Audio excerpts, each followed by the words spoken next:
Ela é médica pela Unicamp, psiquiatra pela Unicamp e atual mestranda aqui. E a aula de hoje será sobre transtornos ansiosos. Olha só, que tema interessante. Quem aqui não anda ansioso ultimamente, hein? Mas a grande questão é saber diferenciar entre uma ansiedade normal e uma ansiedade patológica. E é exatamente isso que a doutora Natália vai explicar nessa noite. Então, doutora Natália, muito obrigado por ter aceitado o nosso convite. É uma honra tê-la aqui conosco. E qualquer coisa, eu estarei aqui, beleza? Fica à vontade, a casa é tua. Bom, boa noite, pessoal. Vou só compartilhar aqui a tela. Vamos ver se o Caio me ensinou direito.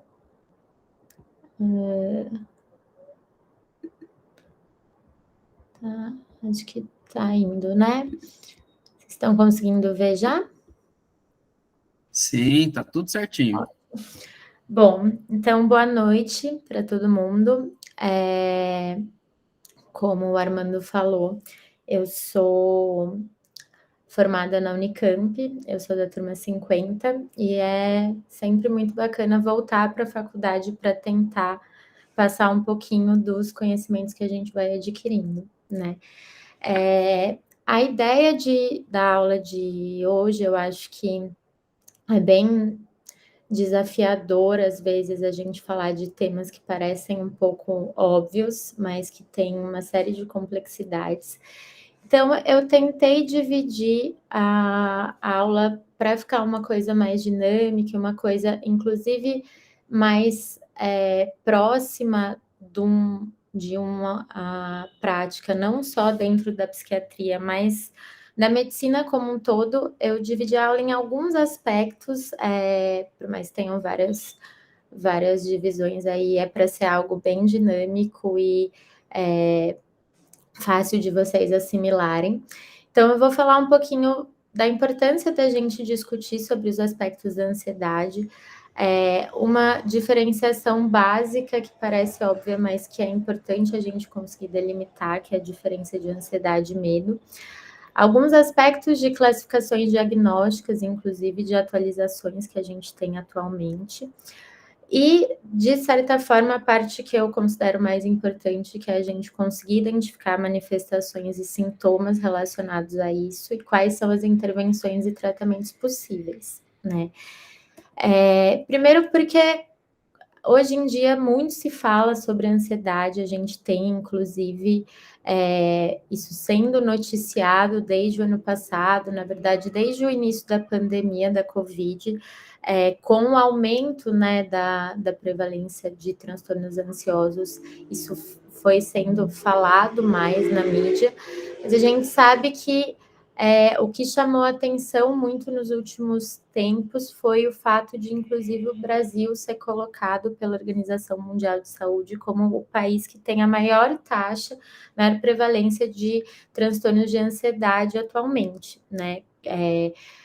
Em torno de 9,3%, cerca de 3 vezes mais do que a média mundial. Sendo que todas essas prevalências, de fato, vêm aumentando muito desde o início da pandemia, cerca de 25% de aumento na maior parte dos estudos.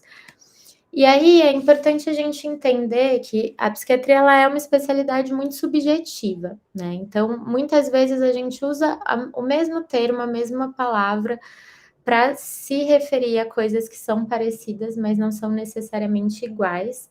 E muitos desses termos são extrapolados num contexto de senso comum e algumas confusões ocorrem, né? Então, por mais que a gente use a ansiedade como sinônimo de crise, de doença, de problema, enfim, a ansiedade ela também é um sentimento natural relacionado a situações e riscos no futuro, né? Desde coisas positivas, eu vou fazer uma viagem que eu quero muito, eu que me programei, eu tô super afim.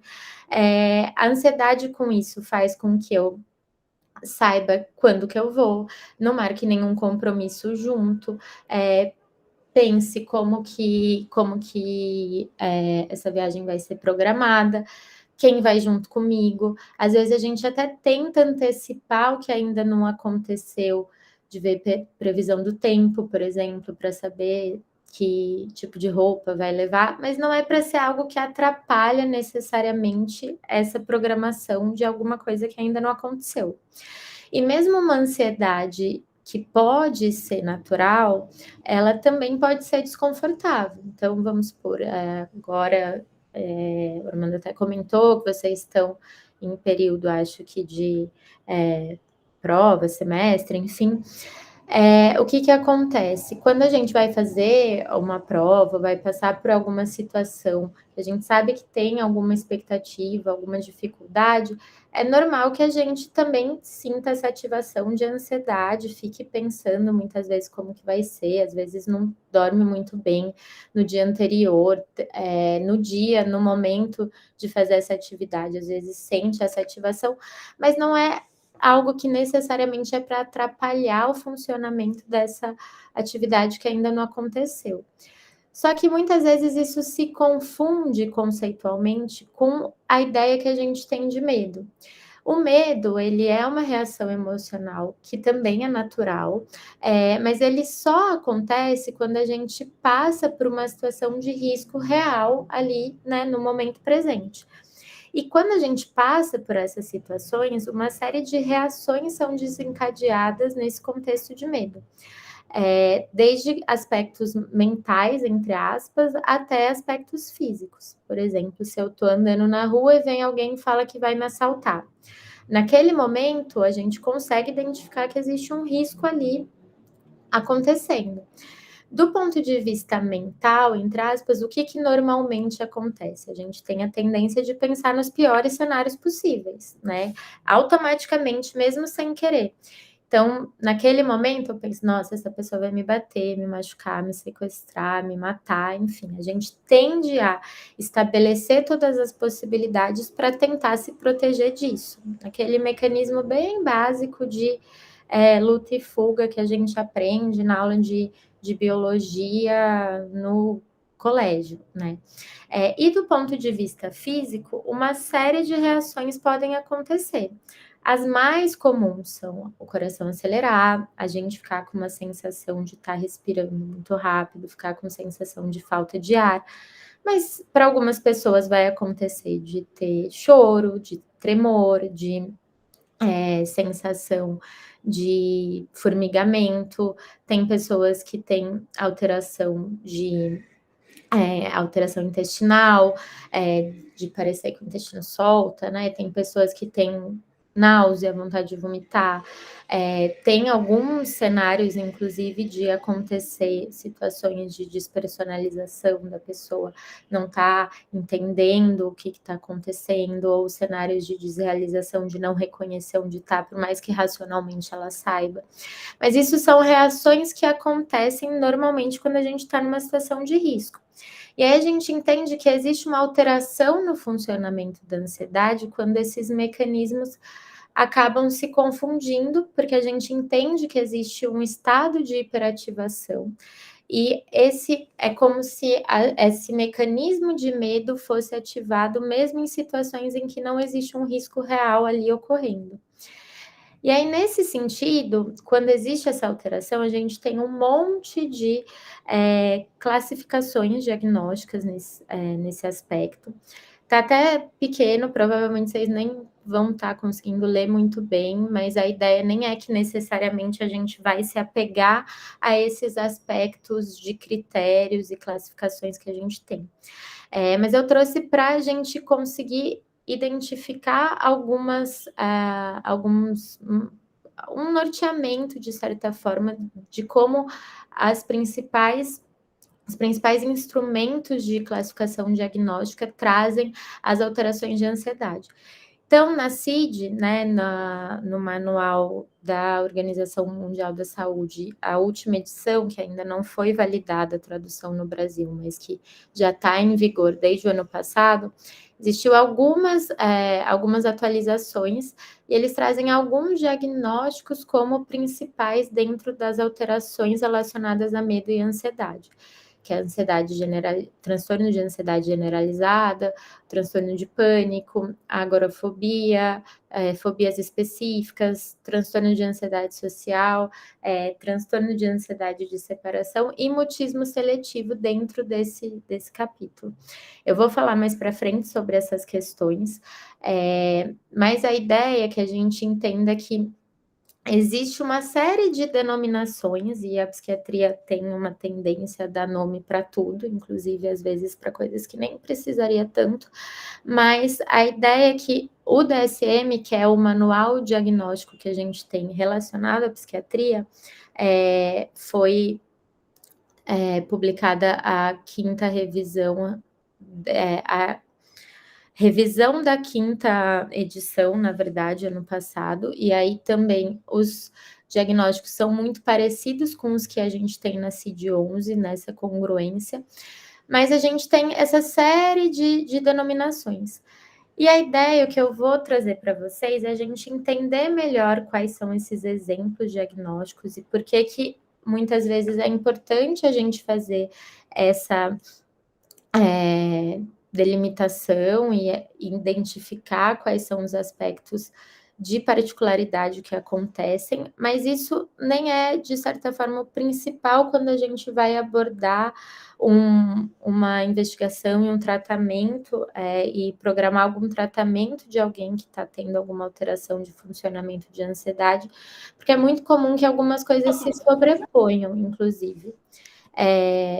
Então, a gente tem, como tinha descrito lá na CID, no DSM, a gente tem o diagnóstico de transtorno de ansiedade generalizada, que basicamente é aquela pessoa que todo mundo sabe que é ansiosa, porque ela tem um funcionamento ansioso desproporcional, com um aspecto de preocupação excessiva para diversas questões do cotidiano, desde aspectos em relação ao funcionamento dela em casa, no trabalho, na escola, na faculdade, nas relações com as pessoas, aquela pessoa que todo mundo considera que é muito nervosa, que as pessoas, inclusive, às vezes evitam contar as coisas, porque tem a sensação que se falar para a pessoa vai ficar muito descompensada do ponto de vista da ansiedade, porque já existe um funcionamento ansioso muito significativo.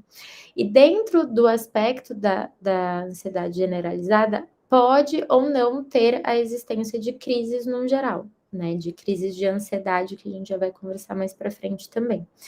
Outro diagnóstico que também existe dentro dos transtornos ansiosos é o transtorno do pânico, que é quando existe um componente de crises ou ataques de pânico que acontecem com uma frequência grande, acompanhado de um receio de que eles ocorram e toda uma alteração do funcionamento da pessoa em prol disso. Então, às vezes, a pessoa evita ir em alguns lugares porque tem receio de ter uma crise de pânico de novo. E lembrando que, no contexto da crise de pânico, existe uma sensação de morte acompanhada das sensações físicas muito desconfortáveis e da sensação de desespero que ocorre. Outro diagnóstico que a gente tem é o transtorno de ansiedade social, que antigamente era chamado de fobia social, que é quando aspectos de ansiedade são mais intensificados em situações de interação social, seja a pessoa interagir em algum lugar com pessoas que não conhece, ou mesmo dentro de uma interação social com pessoas conhecidas, no momento de conversar, de falar, ter um aspecto de ansiedade muito intensificado. E a gente tem um especificador dentro da ansiedade social, que é o que a gente chama de especificador de desempenho, que é uma manifestação quando existem aspectos de piora de ansiedade, principalmente em situações que a pessoa está desempenhando alguma atividade que ela sabe que está sob algum tipo de julgamento ou aprovação. Apresentar alguma coisa em público, falar em público, fazer uma prova, participar de um processo seletivo, enfim.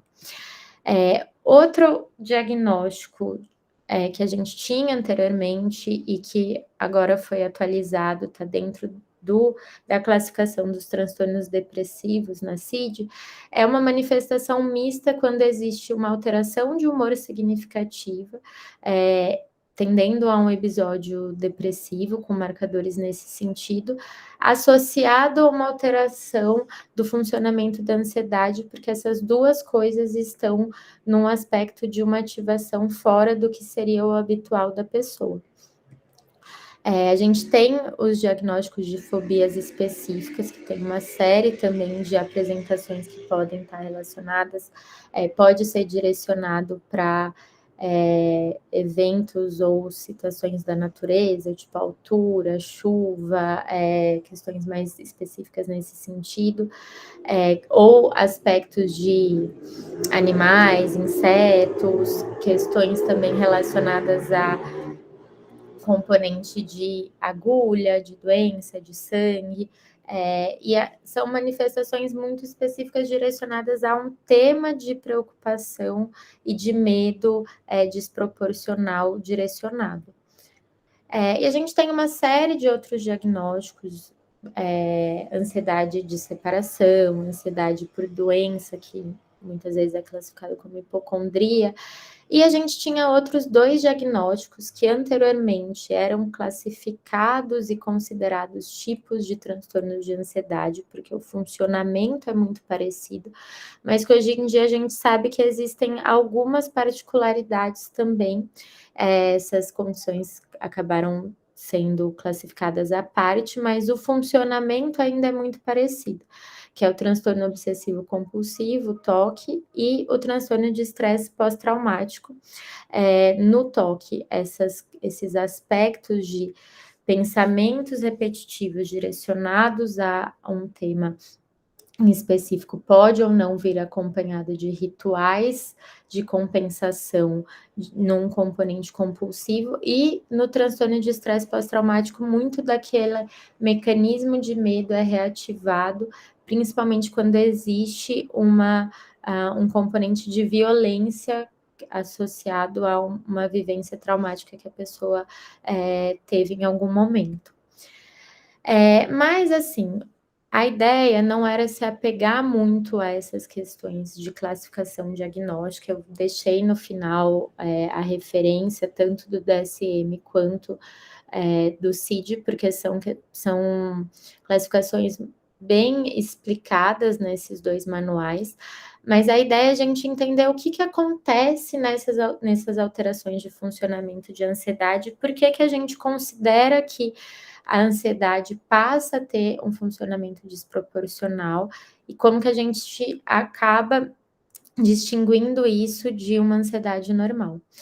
E aí, quando a gente pensa em manifestação e sintoma de alteração de ansiedade, é muito comum que as pessoas pensem em crises de ansiedade como principal exemplo nesse sentido, porque é algo realmente muito desconfortável, é uma coisa que tem uma quebra, né, e faz com que a pessoa deixe de fazer o que ela está fazendo, ou atrapalhe para ela fazer as coisas que ela precisa.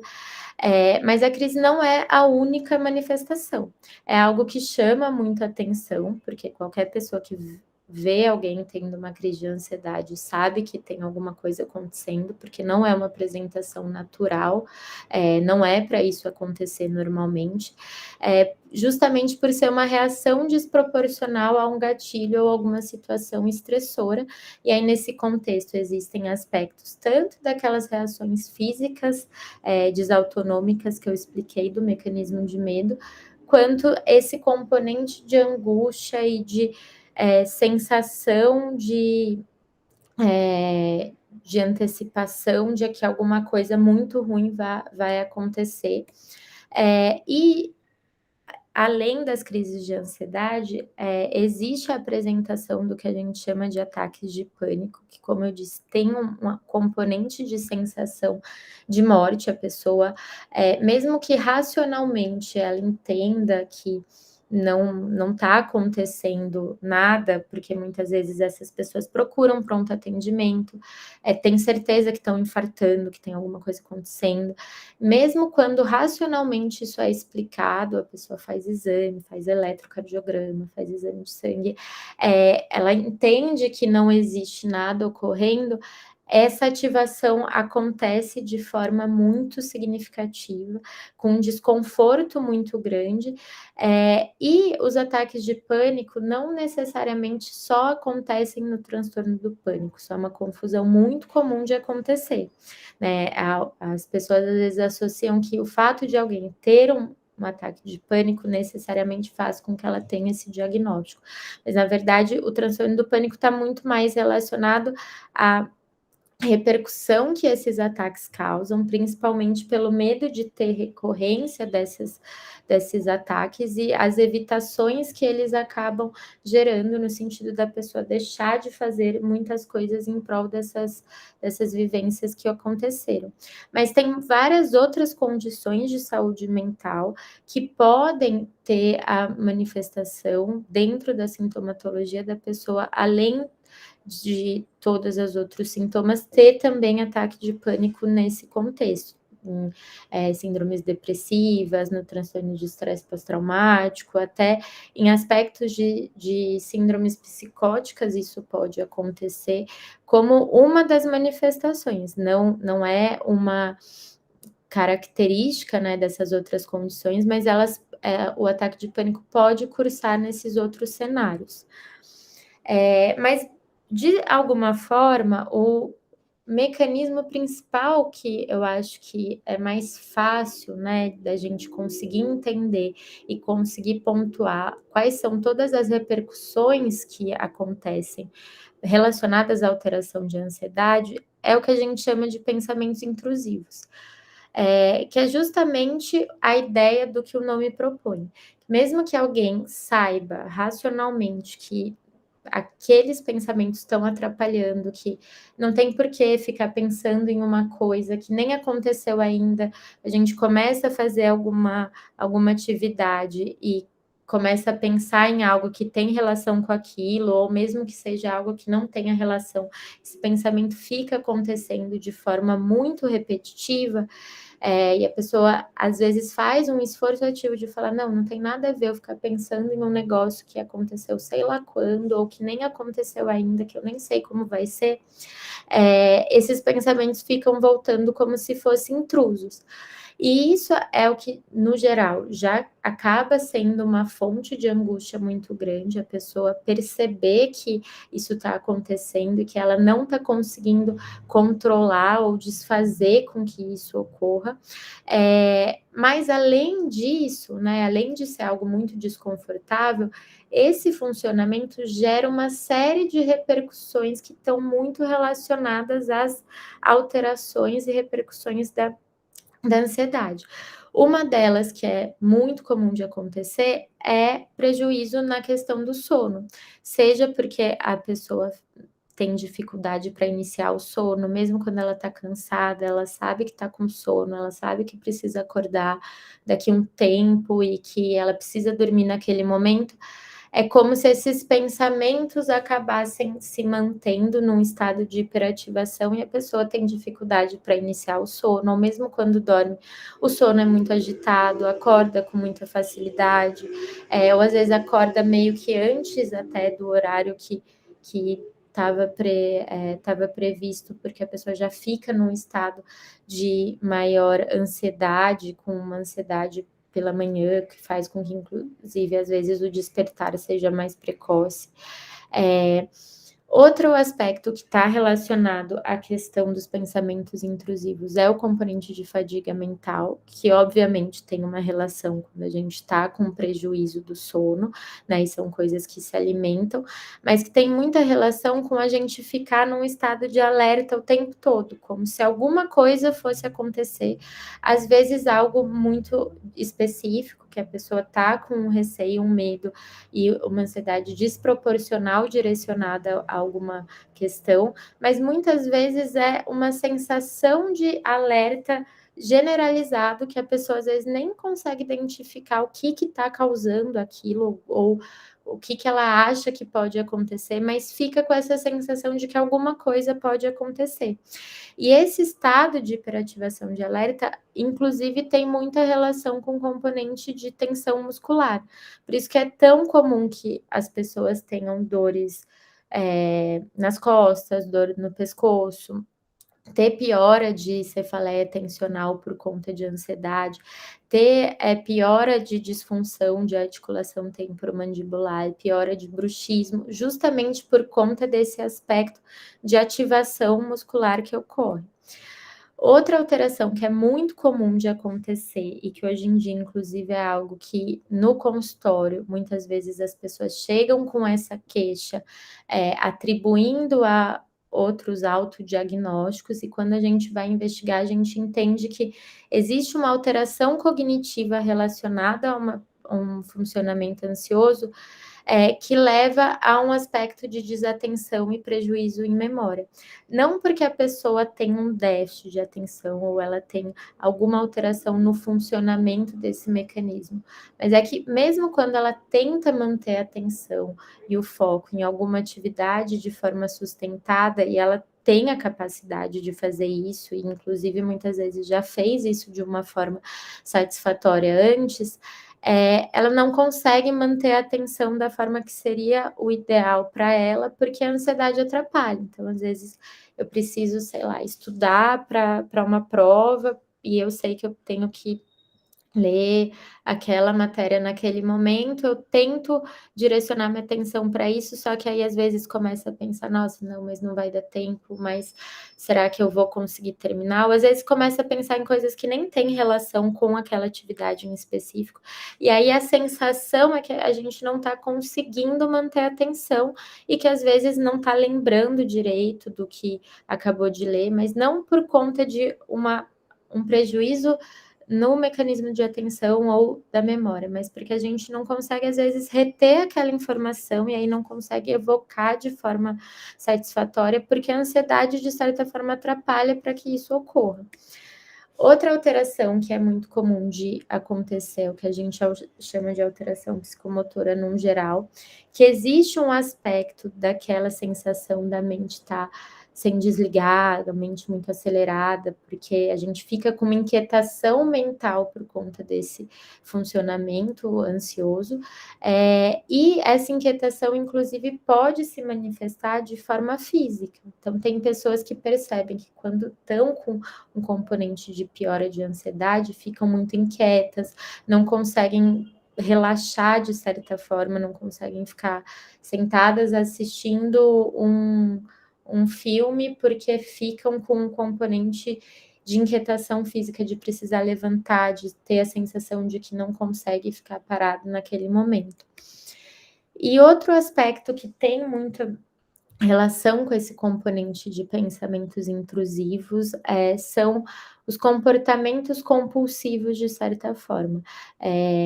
Numa tentativa, inclusive, de direcionamento compensatório para isso. É muito comum que as pessoas acabem tendo alguns comportamentos, repetitivos, de forma mais impulsivas, para tentar, de alguma forma, aliviar o que está acontecendo. Então, quando a gente pensa nisso e fala sobre esse direcionamento mais compulsivo na ansiedade, é muito comum que as pessoas pensem em alguém que fica ansioso, vai lá e come uma caixa de chocolate de uma vez.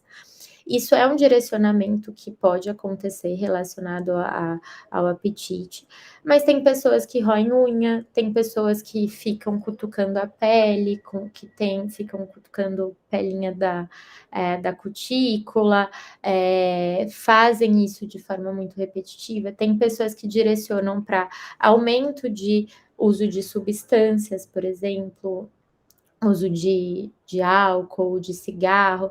Lógico que essas substâncias têm todo um mecanismo de dependência que faz com que também o uso seja intensificado, mas muitas vezes existe um direcionamento para aumento desses hábitos quando existe uma piora de ansiedade.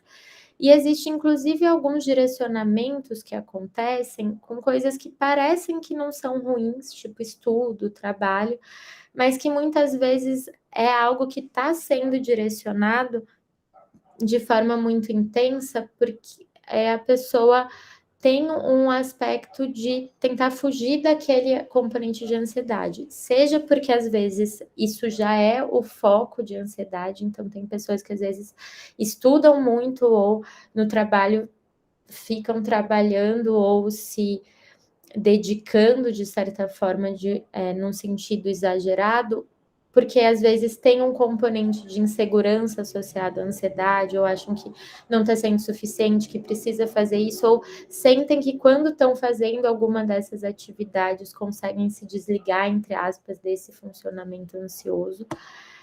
E outro aspecto que é muito comum de acontecer dentro desse componente de ansiedade são as alterações de humor que ocorrem de forma concomitante. E quando a gente fala disso, é muito comum que as pessoas tenham essa imagem do que a gente chama de humor triste, que está relacionado àquele estereótipo de um episódio depressivo puro, propriamente, de alguém que está com um componente maior de tristeza, com choro fácil, com redução de energia, com redução de motivação, com perda de interesse nas atividades que precisa fazer, sem conseguir fazê-las, com perda da capacidade de satisfação e prazer das coisas que gosta, com pensamentos mais negativos.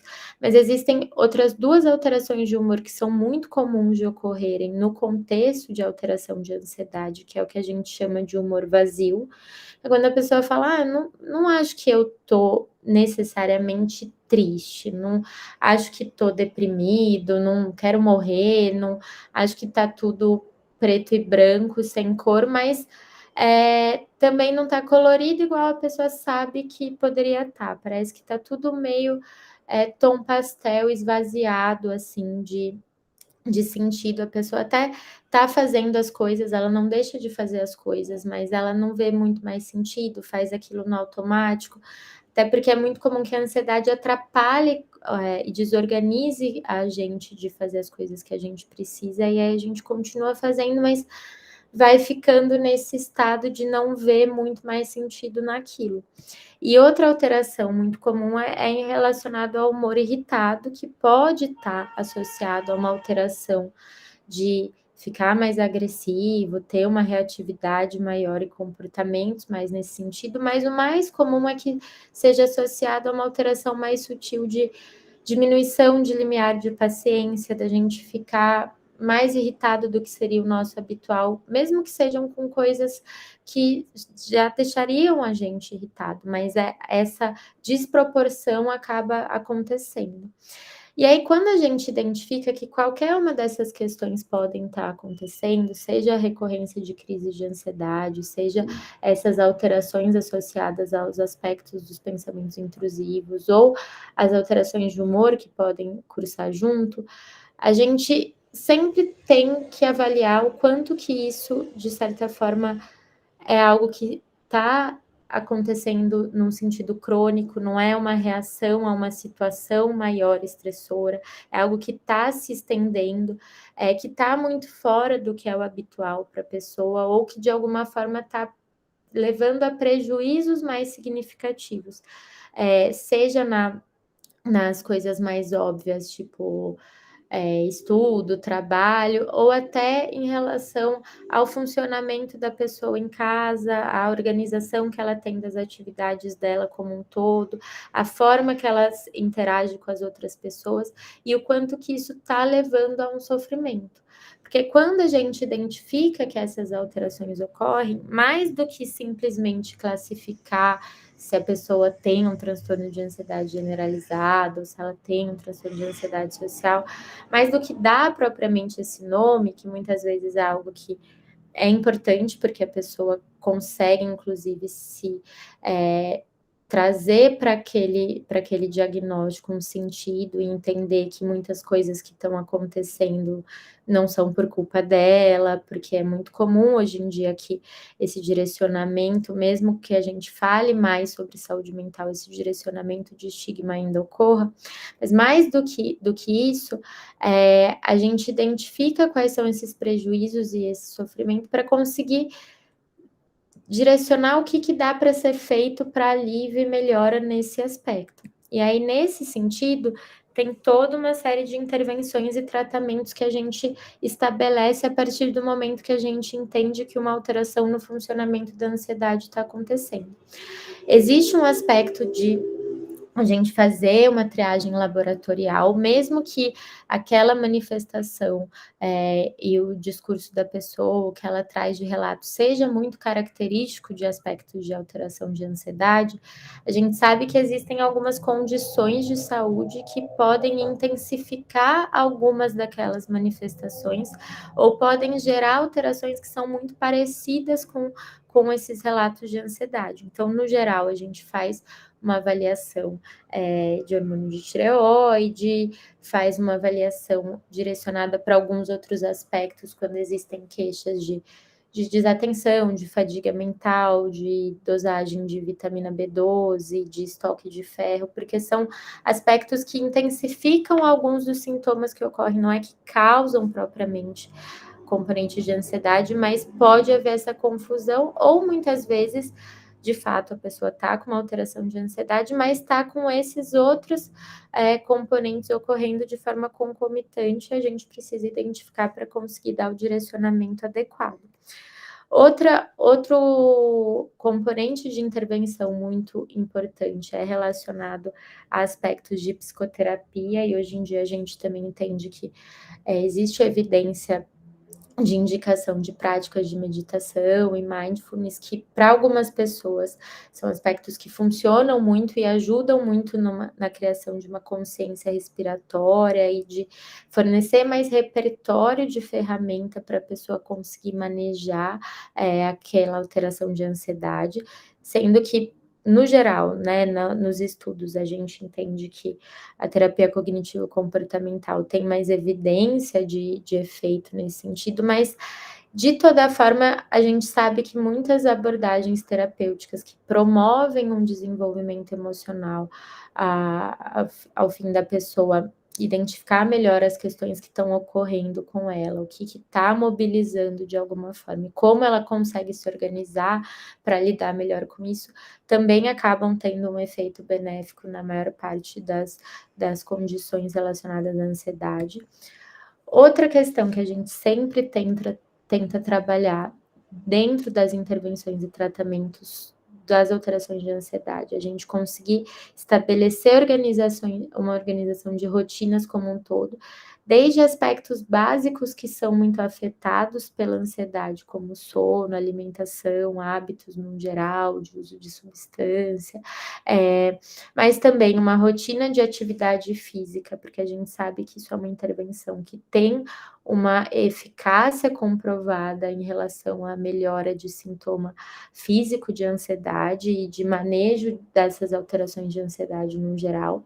A rotina das atividades obrigatórias como um todo, né, trabalho, estudo, não só pela organização em si de delimitação de horários, mas também porque a gente sabe que muitas vezes pessoas que têm um funcionamento mais ansioso ou com algum componente obsessivo têm uma tendência a ter um envolvimento desproporcional afetivo nesse sentido também, da pessoa meio que perder o limite nesse aspecto, porque tem uma preocupação muito excessiva de achar que não está dando conta, de que não está fazendo o suficiente, aí passa a ter uma sobrecarga imposta por ela mesma, que pode levar a um desgaste e ter uma série de outras repercussões, e estabelecer rotinas de atividades de lazer no geral, porque a gente sabe que a ansiedade desorganiza muito o funcionamento e às vezes a pessoa vai deixando de ter essa importância para aspectos que fazem bem para ela mesma por conta do quanto a ansiedade atrapalha. E, de toda forma, a gente sabe que, e muitas vezes, mesmo que a gente tente organizar todos esses outros componentes, a gente vai precisar acabar recorrendo ao tratamento farmacológico. E nesse contexto, dentro do tratamento que a gente estabelece, a gente consegue dividir, de certa forma, as medicações que a gente usa para tratar propriamente a alteração de ansiedade, que são os medicamentos antidepressivos, independente de existir ou não alguma alteração de humor, porque essa é a denominação que essas medicações leva, são classificadas dessa forma, mas são medicações que agem para ansiedade e agem para uma série de outras questões também. Então, basicamente, hoje em dia, o que a gente tem de primeiras opções dentro desse aspecto são os antidepressivos que agem em serotonina, sejam os ISRS, que agem seletivamente só na recaptação de serotonina, que são, como exemplo, estalopram, fluoxetina, paroxetina, sertralina, no geral. Hoje em dia, a gente também tem opções um pouco mais atualizadas, de certa forma, que a gente muitas vezes acaba usando quando existem efeitos secundários que a gente estabelece como ganhos possíveis para aqueles pacientes. Por exemplo, os duais que a gente usa por agirem tanto na serotonina quanto na noradrenalina, eles acabam tendo um efeito um pouco mais ativador, fazem com que a pessoa também fique mais desperta, mais ativa ao longo do dia, porque muitas vezes, junto com o componente de ansiedade, quando existem alguns aspectos de humor e um componente de desânimo muito grande, são questões que esse efeito secundário é muito benéfico nesses casos. E a gente tem algumas outras opções que existe um componente um pouco mais off-label, porque não necessariamente são medicações que em bula existe uma indicação de tratamento para ansiedade, mas que na prática a gente sabe que tem efeitos muito, muito contundentes em alguns cenários específicos, como a mirtazapina, trazodona e a vartioxetina, que é um dos antidepressivos mais modernos que a gente tem, porque foi lançado há menos tempo. E a gente acaba usando, em alguns casos, medicação para ação imediata nas crises de ansiedade como um todo, né? E no geral, a gente acaba usando os benzodiazepínicos nesse sentido. Idealmente, a gente faz o uso dessas medicações só sob demanda em contextos de crise.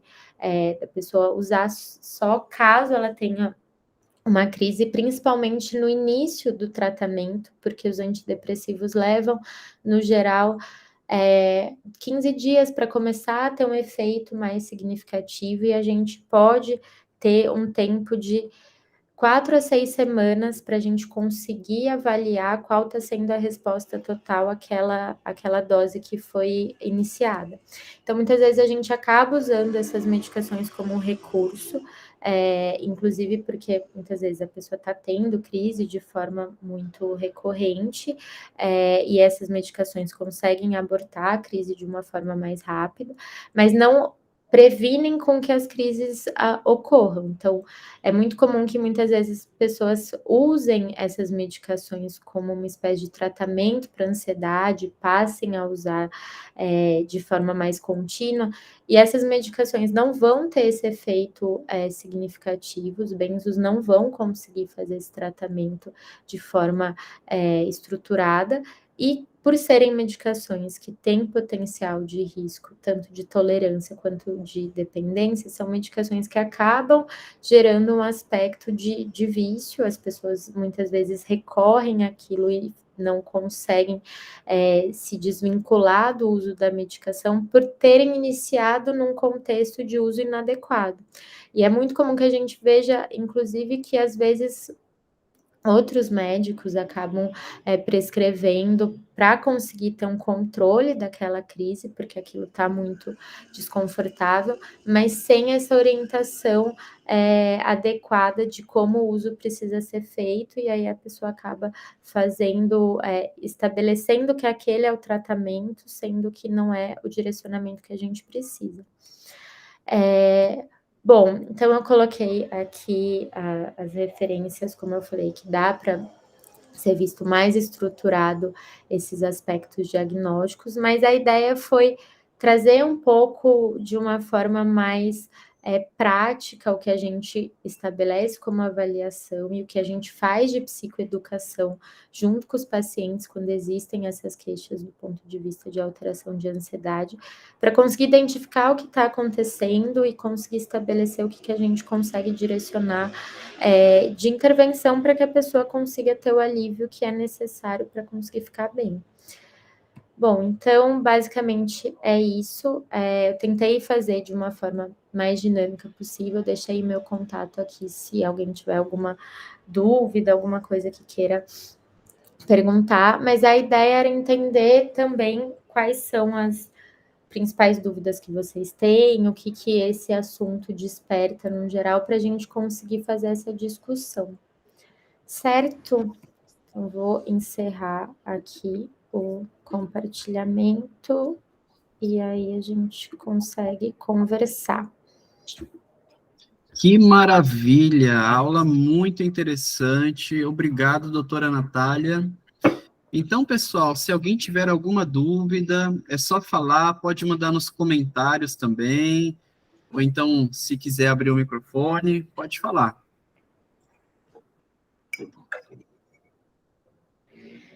Deixa eu dar uma conferida se aqui no grupo tem alguma dúvida. O Caio tem uma dúvida. E vai abrir a câmera para falar comigo, hein, Caio? Não quero falar com a sua fotinha só. Ai, tudo bem, eu vou abrir a câmera, mas só porque a aula.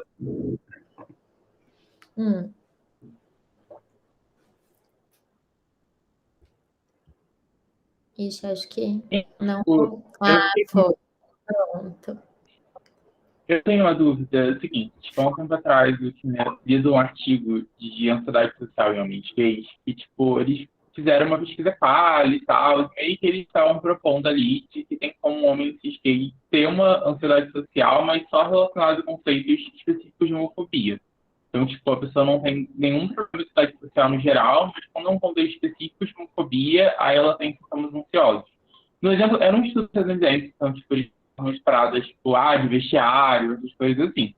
E aí minha pergunta, tipo assim, isso é um diagnóstico, tipo, possível ou eles surtaram, assim, na hora que ficou, tipo, isso? Tem como o paciente ter essa manifestação? Calma, não entendi. Era um aspecto de não ter o diagnóstico de ansiedade social, mas em alguns ambientes específicos a pessoa tinha manifestação fóbica, é isso? Isso, e a manifestação fóbica dos pacientes do estudo eram só relacionados com contextos de homofobia. Então, qualquer outro contexto social, tipo festa, coisa do tipo, eles não tinham, a não ser que tinha uma questão de sexualidade envolvida.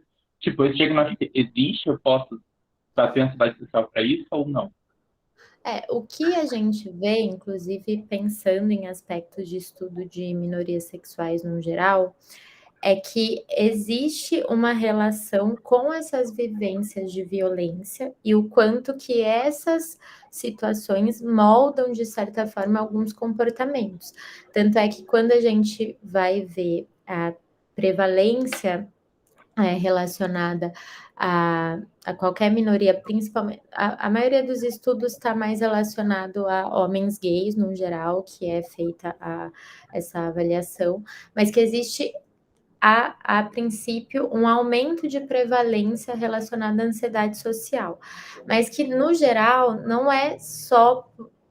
Pode ser um pouco seletiva, entre aspas, porque justamente tem ambientes que são mais suscetíveis a essa violência. Então, não é que necessariamente a pessoa vai ter a mesma manifestação de ansiedade social. Inclusive em lugares que ela lê como seguro, que ela sabe que a chance de ter qualquer evento mais nesse sentido ocorra, Ela não tem nenhuma alteração nesse sentido, mas em situações que existe uma incerteza de discriminação, principalmente, ou uma chance aumentada de violência, isso pode acontecer. E isso está mais.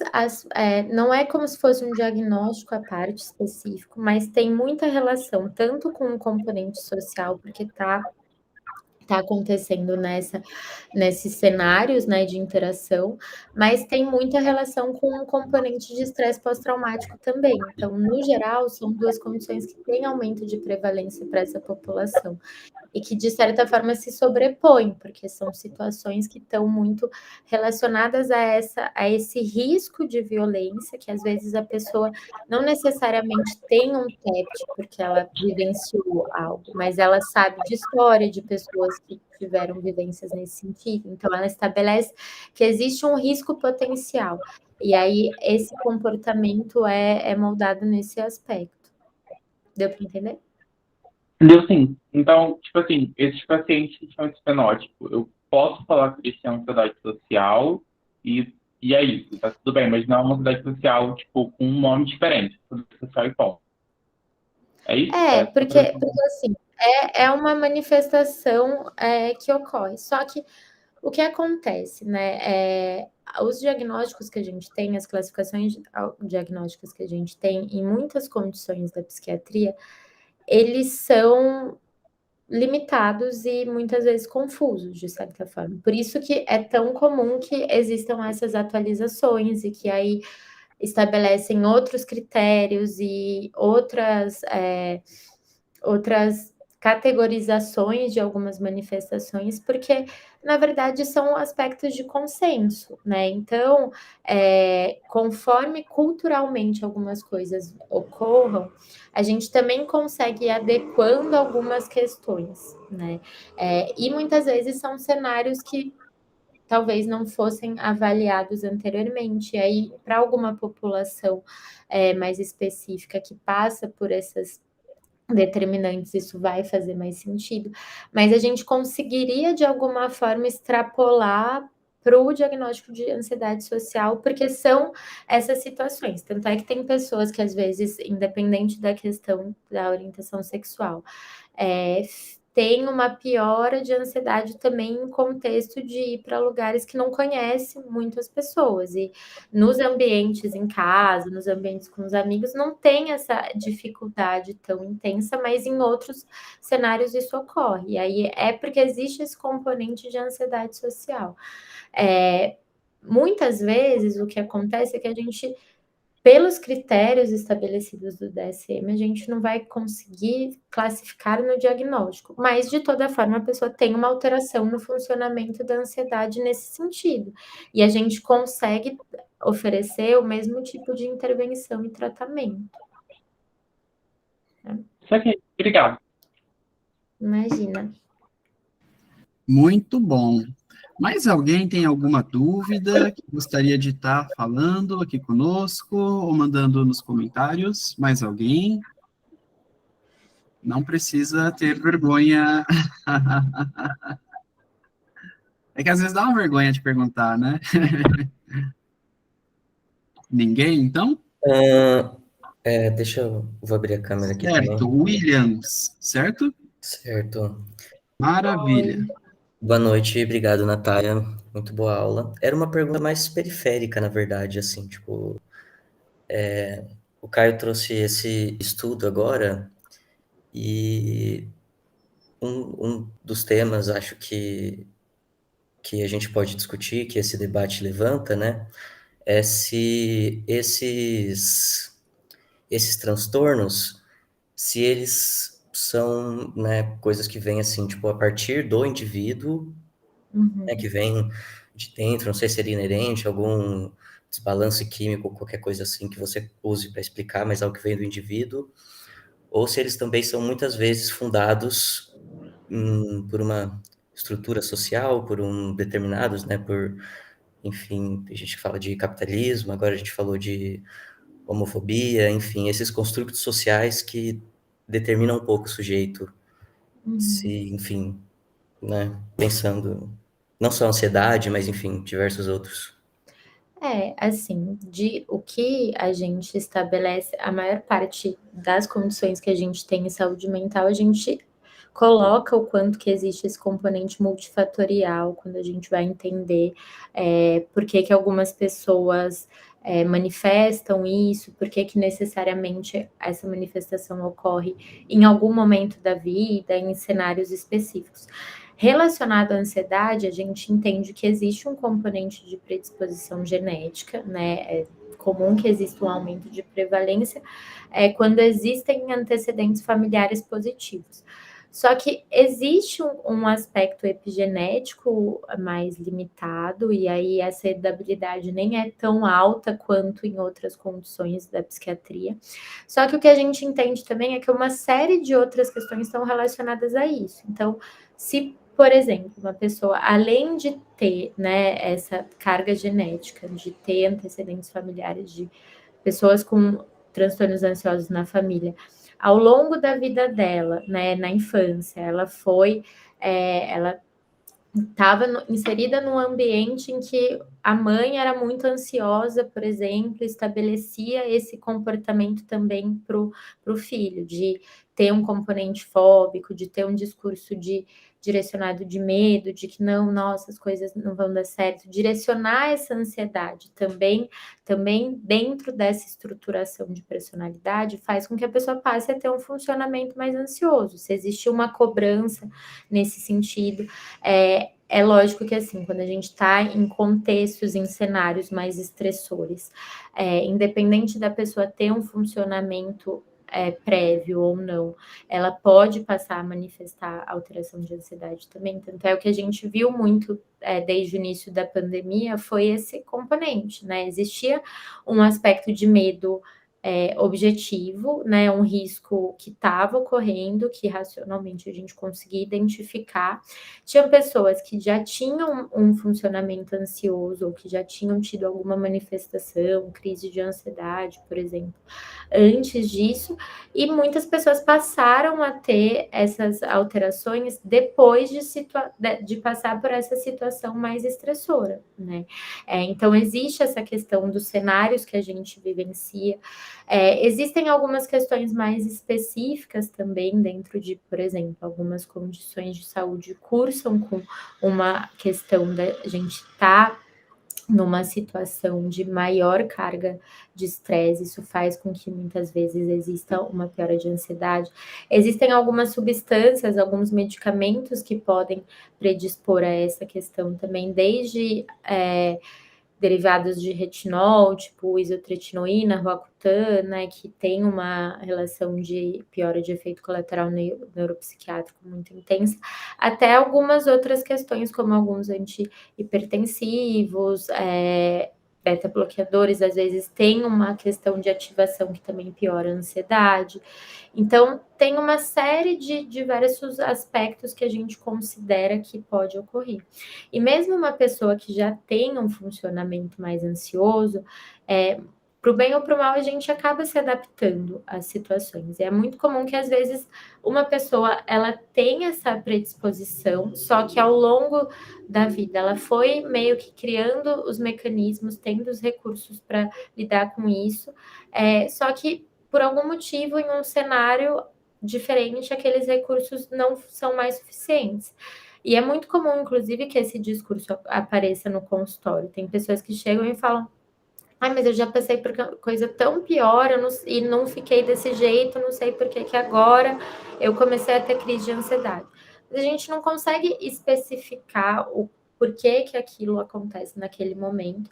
É uma série de coisas que acaba contribuindo, seja o cenário em específico, qual que é o estresse de fato que a pessoa está passando, essa situação estressora maior, seja as vivências que a pessoa foi acumulando e o quanto que isso também mobiliza ela em algum sentido, e quais são os recursos que ela está utilizando, desde questões mínimas, tipo, como que está o padrão de sono dela, e às vezes ela está com um padrão de sono pior, isso predispõe para que manifestação de ansiedade aconteça. Ela está com preocupações palpáveis relacionadas à questão financeira dela naquele momento, e aí isso pode ser um desencadeante, independente de quais são as outras situações que estão ocorrendo. Ela pode ter um envolvimento social, no sentido de ter uma consciência de situações que estão acontecendo com outras pessoas, que não necessariamente é individual dela, a nível de país, a nível de mundo. Então, todas essas questões vão ressoar de forma diferente para as pessoas, e mesmo para a mesma pessoa, esses desencadeantes podem funcionar de forma diferente em momentos diferentes também. Então, a gente identificar o que levou propriamente aquilo, ou qual que foi o principal causador daquela alteração ocorrer, é muito difícil na prática a gente conseguir estabelecer isso.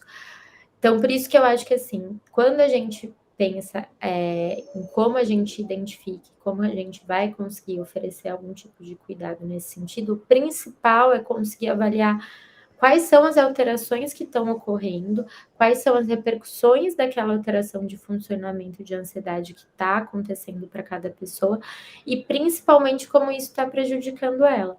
Porque muitas vezes esse prejuízo não é tão óbvio, né? Se alguém está tendo crise de ansiedade, não está conseguindo sair de casa porque está tendo crise de ansiedade, é fácil da gente conseguir avaliar que isso está prejudicando.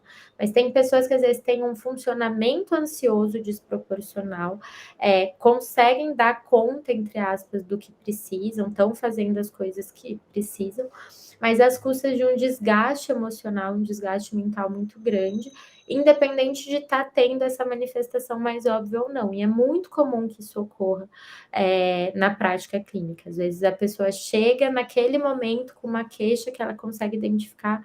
Quando a gente faz a história clínica, avalia como que era o funcionamento da pessoa, ela já está com repercussão e uma ansiedade desproporcional há muito tempo, só que foi meio que dando conta disso, assim.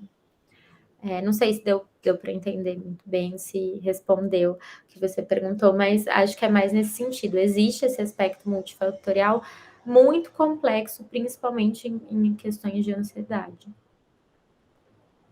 Tá bom. De novo, muito obrigado pela discussão, foi muito boa a aula. Beleza. Então, galera, o nosso tempo se encerrou. Eu agradeço muito, mais uma vez, a doutora Natália Lopes por ter se disponibilizado a estar aqui, 9 horas da noite, ensinando a gente.